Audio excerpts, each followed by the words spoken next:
यही वजह है कि हमारे देश में कुछ नहीं हो रहा। विदेश क्या कर रहे हैं और हम क्या कर रहे हैं?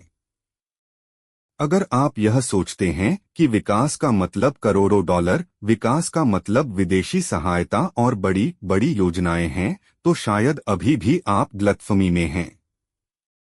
इब्राहिम ट्राओरे एक ऐसे देश के राष्ट्रपति हैं जहां कभी चलना भी खतरनाक था, जहां किसान बारिश का इंतजार करते थे और जहां शहर अंधकार में डूबा रहता था।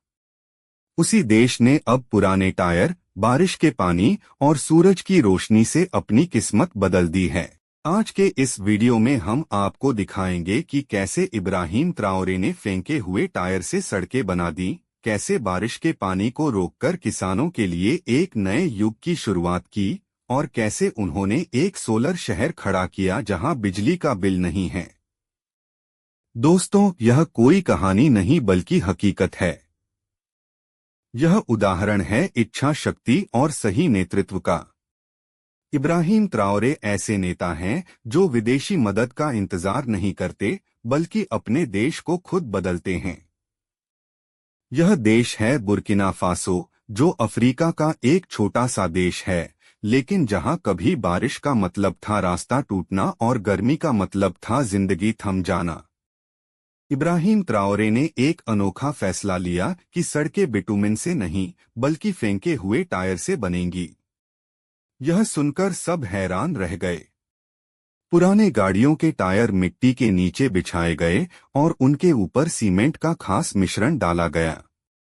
यह रबर के साथ मजबूती से चिपकता है और तापमान को सह सकता है।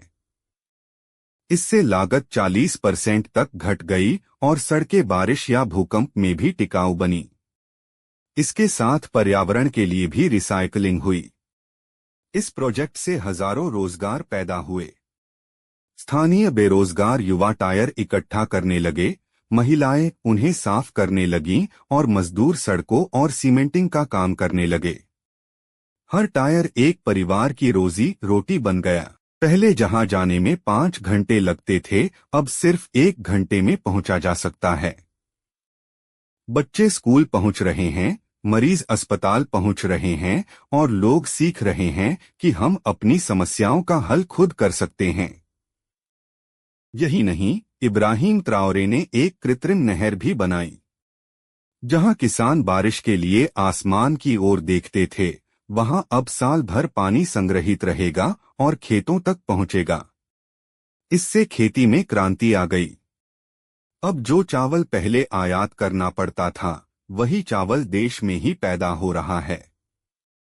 और सबसे बड़ी बात, बुर्किना फासो बना रहा है एक सोलर सिटी। ऐसा शहर जहां सारी बिजली सूरज से आएगी। हर घर की छत पर सोलर पैनल, आधुनिक स्कूल और अस्पताल होंगे। यहाँ कोई बिजली का बिल नहीं होगा और न ही विदेशी तेल और गैस पर निर्भरता। यह पूरी तरह पर्यावरण अनुकूल शहर होगा। एक नेता अगर चाहे तो देश की तकदीर बदल सकता है। बुर्किना फासो इसका जीता जागता सबूत है। अब सवाल यह है कि भारत कब ऐसा साहसी नेतृत्व पाएगा? जब इब्राहिम ट्राओरे कर सकते हैं तो हम क्यों नहीं? उन्होंने कोई बड़ी डिग्री नहीं ली, बस अपने देश पर विश्वास किया। असली बदलाव बाहर से नहीं आता, यह शुरू होता है हमारे देश प्रेम से। दोस्तों, अब आप समझ गए होंगे कि इब्राहिम ट्राओरे ने दिखा दिया है कि देश को आगे कैसे बढ़ाना है। अगर आपको ऐसा ही मजेदार कंटेंट चाहिए तो कमेंट एंड सब्सक्राइब कीजिए।